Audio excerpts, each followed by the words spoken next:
All right, welcome back in our latest Garnet Trust exclusive interview. This one brought to you by 360 Clean. You see him right there on your screen. It is Zeb Noland. Zeb, man, we appreciate you taking the time today. I know you've been a busy man getting ready for spring ball. First of all, how we doing, man? We getting ready to kick this thing off in a couple of weeks. Oh yeah, it's been the month of February has been very enjoyable. We've got to get back, get all the guys in here, get around the new guys and the early enrollees transfers as well, and it's just been a lot of fun around here. The buzz and hype is real. That is a good time, and it's fun to show up at work every day, whether you're a player, coach, or support staff. Everybody enjoys it, and leading up to spring break, going into spring ball, we've got a lot done and accomplished a lot, and I'm very excited to be a part and see where it goes. Yeah, if you're watching at home, you see the 360 Clean hoodie that Zeb is rocking right now. I definitely want to throw a big shout out to Barry Bodiford, the folks at 360 Clean. 360clean.com is how you can find out more information. They handle janitorial services for professionals. So if you own an office space, if you own any type of business, really not even just here in South Carolina, all over the country, hit up 360 Clean. They can help you work through the process of making sure you have a clean facility. So again, shout out to 360 Clean. This is a Garnet Trust interview. We're going to talk to Zeb a little bit about his experience at South Carolina. Zeb, you've told the story probably 100 times now. But if you can, let's reverse in time the exact moment that Satterfield mentioned. Man, it'd be nice if you had another year of eligibility. When that conversation was taking place, was there any part of your brain that thought you'd actually be suiting up in the Garnet and Black a couple of months after that?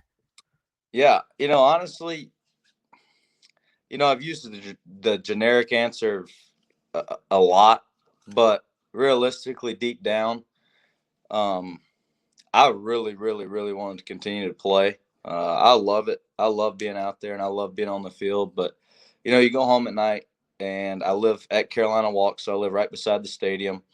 My view from my living room couch, I can see the big pillar. It says "Welcome Home" with the palmetto on it, and it lights up Mm-hmm. at night. And you see that, and you hear all about it.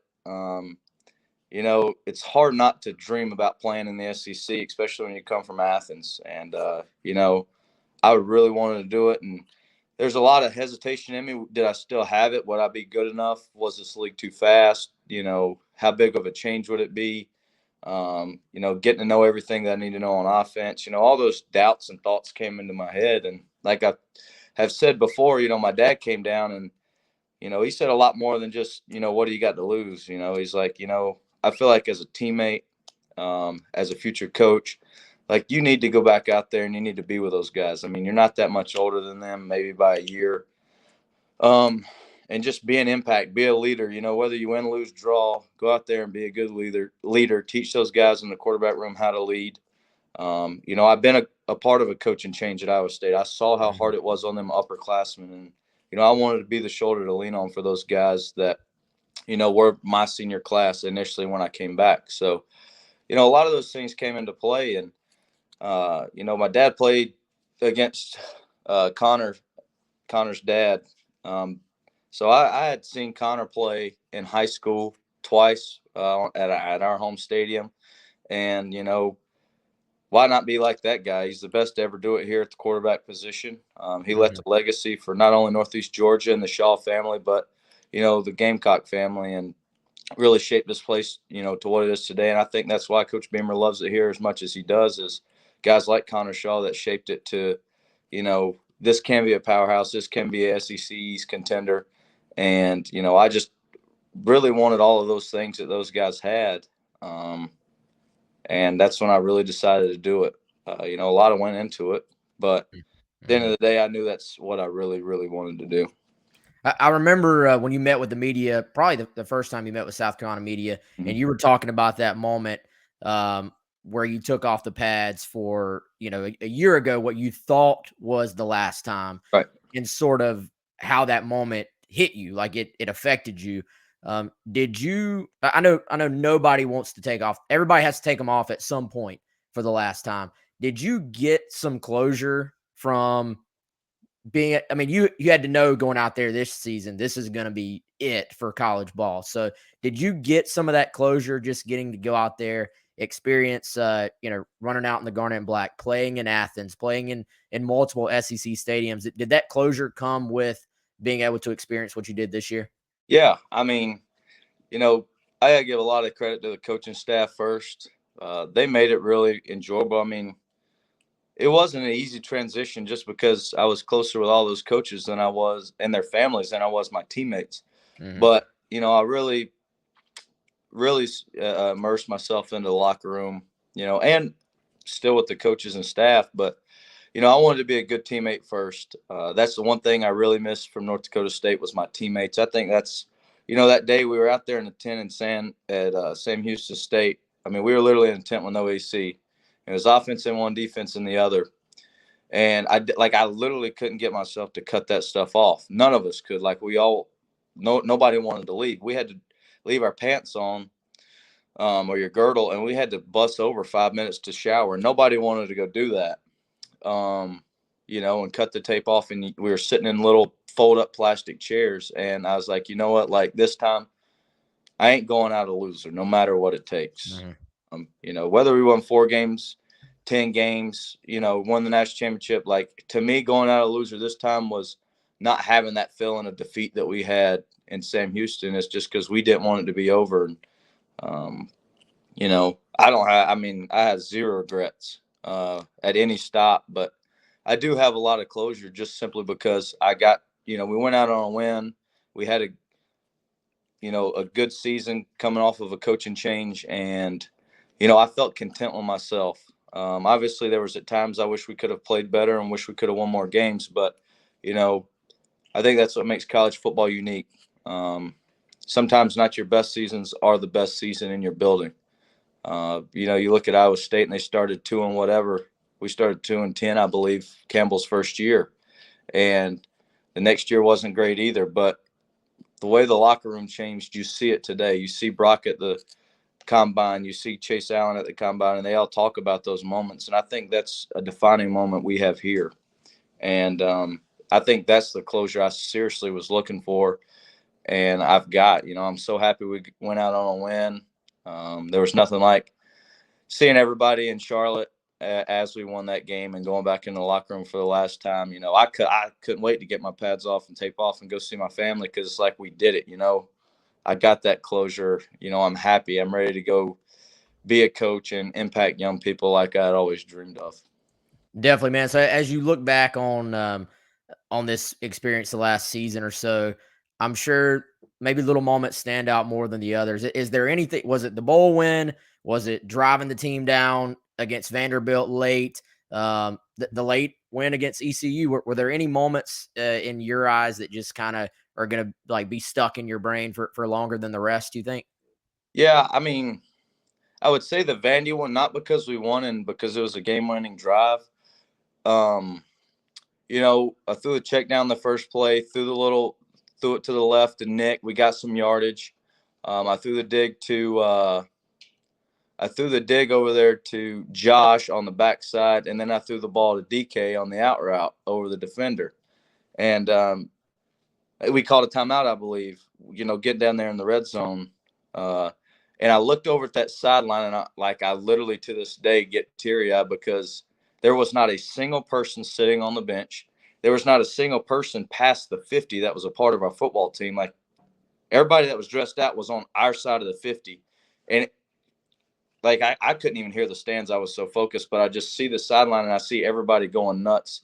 Coaches are going nuts. And that moment right there was when I knew that this is going to be a special place with a special team, because not the defense was down, not yeah, we're driving to go win the game, but the enthusiasm and just looking over there and seeing everybody's face was the joy that I got, and then we throw the touchdown, and I mean, there wasn't that many people there compared to what it could have been, but that sideline was all all that mattered to me. Seeing Xavier smile, he's got a contagious smile and a contagious deal. That is a great moment. And then just at the bowl game, like I said, I wanted to go out a winner. I did not care if I played a snap, didn't care if I even dressed, I didn't care. seeing DK have his success, Kevin have success, and Jaheim have success on offense, and O-line playing great. That to me, that's the closure I wanted and needed. I'm so proud of those guys and the things we got to accomplish to set. They're all returning. Other than Kevin, he's going to the NFL, but I feel like he got closure too in that game because he had a phenomenal game. So, those are the little moments that I cherish and I think back on. It's not a touchdown or a win or loss. It's those moments that I'm going to miss as a player. There was a great shot on ESPN, man, when you were going in for that Vandy drive. And it was either right before the first play or right after the first play. I think your shoe was untied and you were tying your shoe, but you were literally looking over there and you had this look on your face, kind of like give me the play. Like I'm good. Like I've got this. Right. I know it's like, I don't know if it's cliche or it might be easy to say now, but you literally looked like somebody that was like, I'm about to drive down and put us in a position to win this game. What was going through your head in that moment?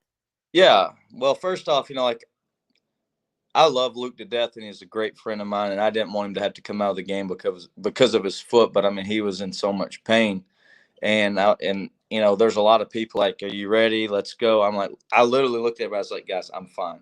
We're going to be all right." And in my head, I'm thinking, "Well, what we got to lose at this point? We're down. Well, we're gonna have a chance to take shots." And fortunately, I've had a lot of 2-minute situations in my college career that is just like any other. Let's see what they come out with. And, they rushed through the first play and played that 3 high safety defense like Iowa State. And I told the O-line, I said, "You protect, it's over." And I didn't mean that in a cocky way. I meant that in O-line, they're bringing 3, be confident. We're going to find a way to win this football game. And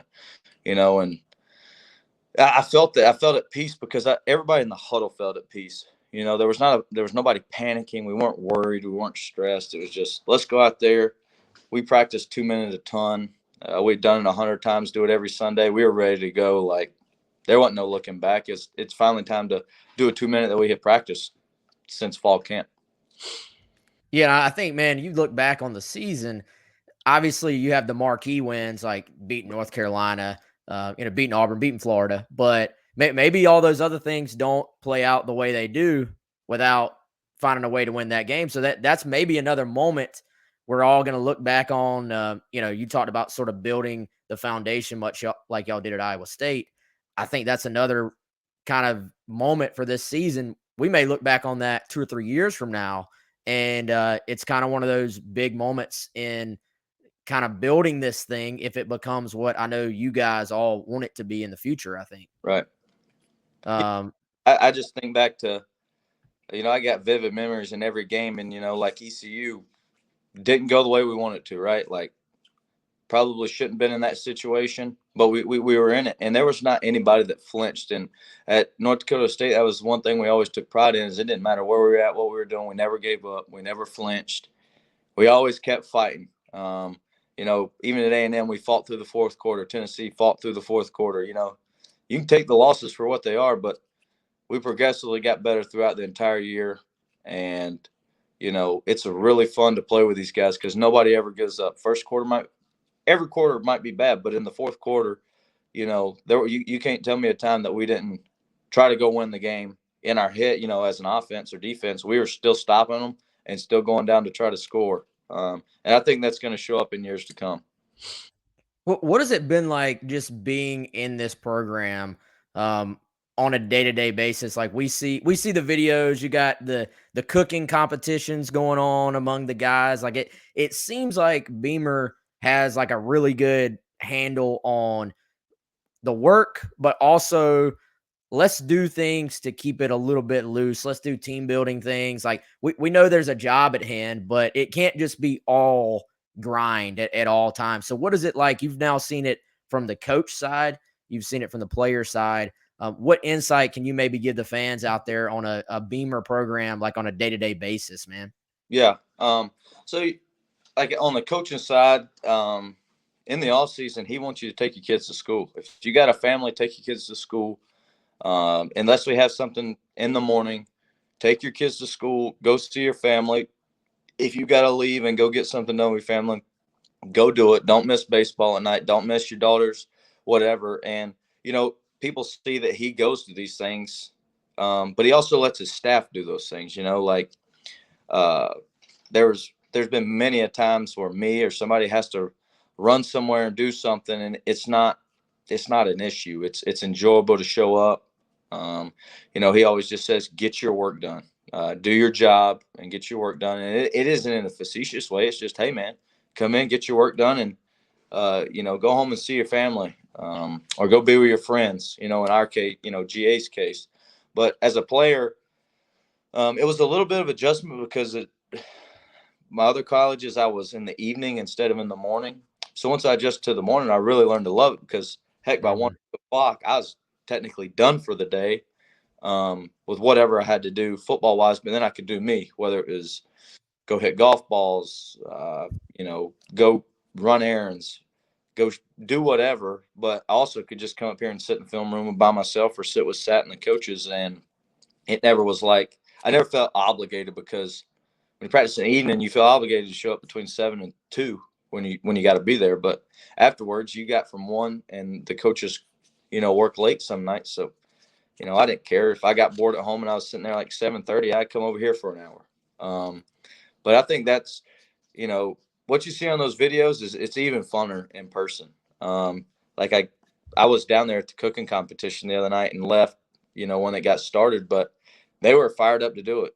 I knew that Gwen and them were going to win because I've been around those guys and they can cook. And I told them before I left, I said, "Look, I got faith in you guys, Doug and Gwen, that y'all are going to win this thing." But it is really fun to show up and be around, and, just be able to feel like you're in a family environment. That truly is what it is.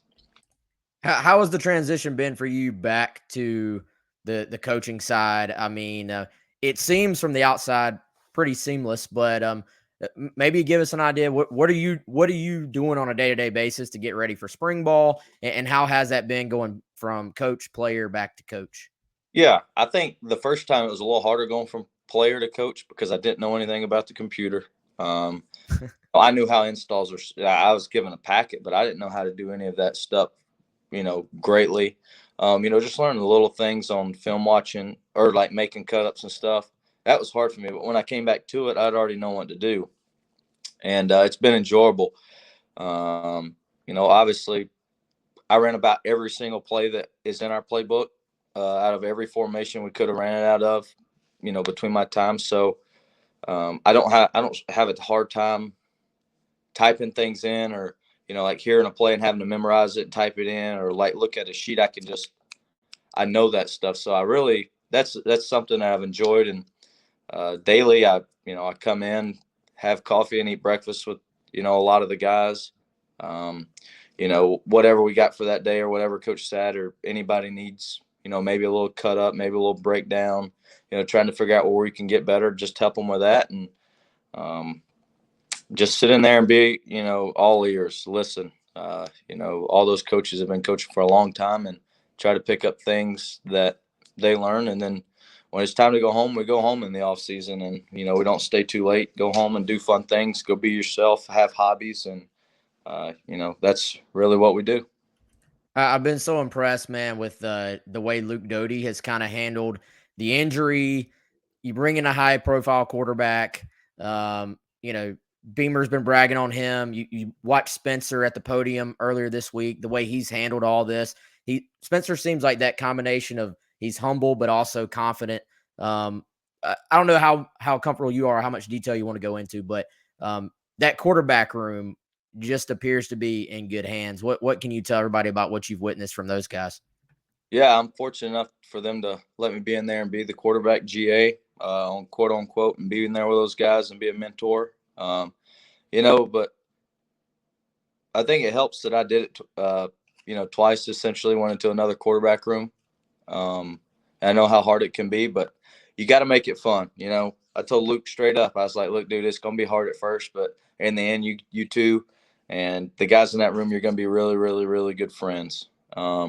If that's what you make it, then we're gonna be successful." And I think we learned a lot this year just because 3 quarterbacks had to play in this system, and that makes it a little easier on Luke, on the coaches, on the other guy, the younger guys, because you know a lot of times it's like Kenny Pickett. Kenny Pickett's going to play, and nobody else is playing until he gets hurt, right? Like we were just unfortunate this year, but I think it helped us in the long run. And Spencer went through his ups and downs in his career, which is a good thing. And like you said, he is very humble and very confident. But I tell you, I love him to death. I enjoy being around him each day. He communicates really well. He's really good to everybody else in that room, and they all get along just as if I were still in there. They get along and do things together. But I think it's a good addition to have Spencer. And I'm talking completely off the field. I mean, he brings a lot in himself to that room, and people can portray him for whatever he is. But I really love Spencer, and he knows that, and I try to let him know that because I care about him as a person long before a football player, because of what he's shown me as a person and what he's shown, the guys in that room goes a long way. Zeb, the thing about being a GA is you also got to worry about class as well, man. So we're gonna let you get out of here shortly because I see the time. I don't want you to be late to class. But Final thing, y'all, Zeb has an NFT coming out soon. Yeah. And the thing about NFT is people that know about it, they're probably all of a sudden kind of interested. And then there's other people who are saying, what, the heck is an NFT?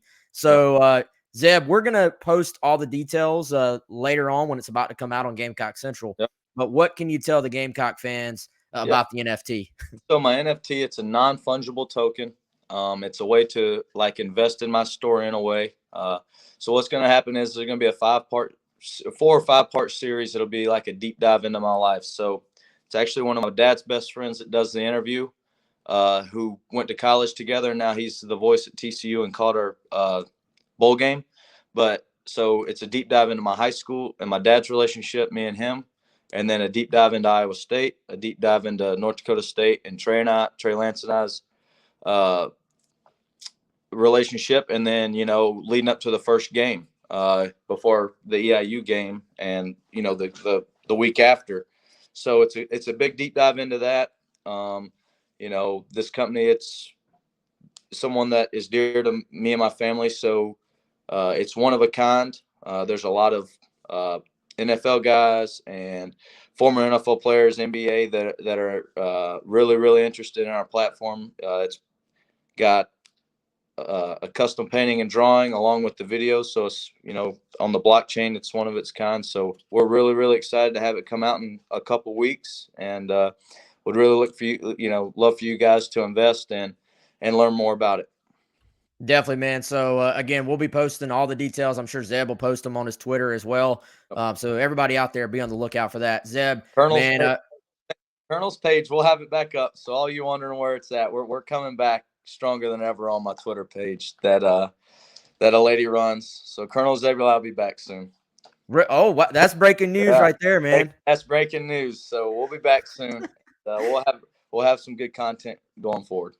Okay, yeah. So everybody look forward to that. That might be one of the best things that came out of your return to ball, man. Yeah, we'll be back soon.